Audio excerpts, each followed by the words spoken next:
The music magazine I created was called Your Music Updates and was of a rock indie subculture, Dick Hebdige 1979, and therefore I wanted to target a rock indie audience who are largely interested in this subgenre of music and interests such as gigs and festivals. I use Q Magazine as my main source of inspiration for ideas on what to include on my front page, contents and double page spread, as Q had the same target audience that I had and also kept their magazine simple, and yet it was still very effective, and this is something that I wanted Your Music Updates to include.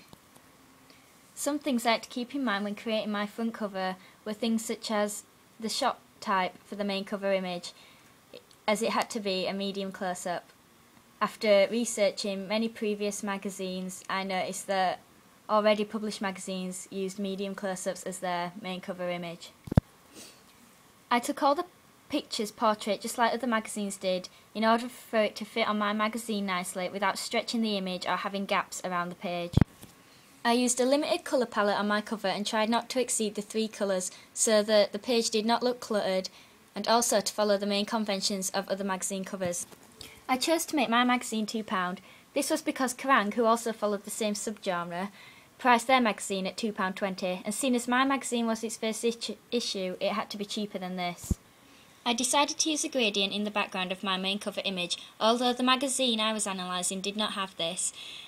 I did this to the main cover image and it made it stand out more, and it contained colours that fit both my subgenre and my house style.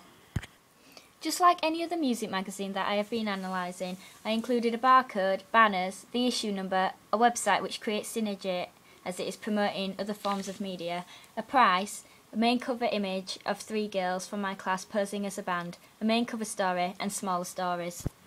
But unlike Q Magazine, I did not use the plain white background as I found this to be too simple and made the cover look unfinished, and instead I used a purple and white gradient behind my image.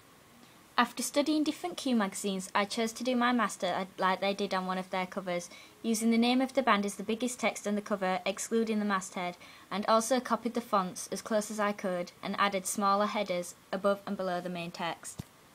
Just like they did on this issue of Q, I also copied the name of the band with different colours to the small headlines around it that I had seen on most magazines. But unlike this copy of Q, I chose to use purple as the colour as my band name rather than yellow, as it matched with my banner and gradient, and I didn't want there to be too much contrast on the cover that would result in it looking cluttered and messy.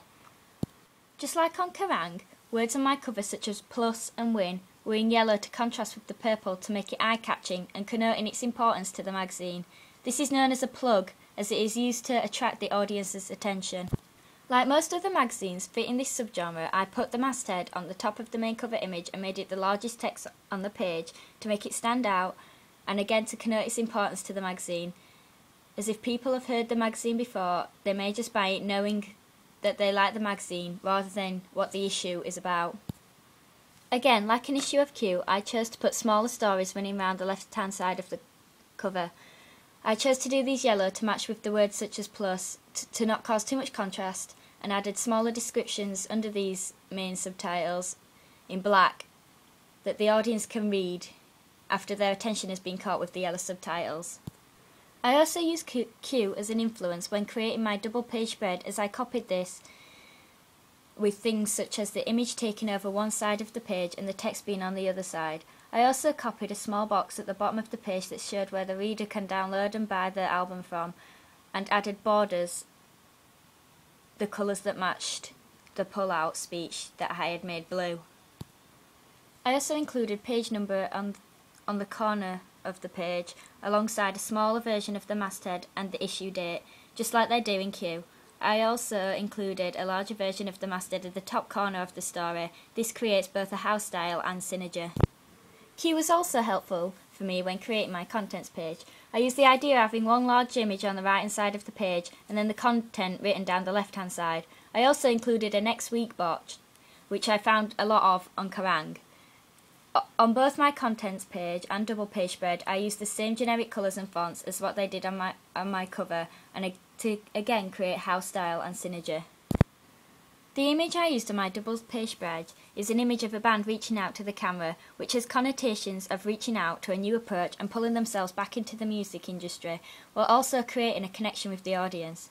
I used a main cover cover line, Baths, 1977, Anchorage, because it tells the audience who the image is of and what the double page spread is going to be about. On the contents page, I've included content that will attract the rock indie culture, specifically by including things that they like, such as gig dates, etc. This content therefore fits my subgenre well. The contact details also give the audience a chance to go into more depth about the magazine and its music genre. This again is creating synergy. On my double page spread, the drop capitals connote the start of the article. I included some small pull-outs in order to attract the attention of the audience and also to pick out the most important parts of the article.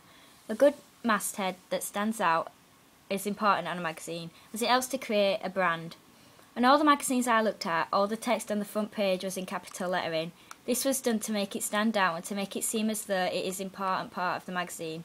And so I chose to copy this and ensured that the text on my front page was in capital letters and would stand out when next to other competing magazines.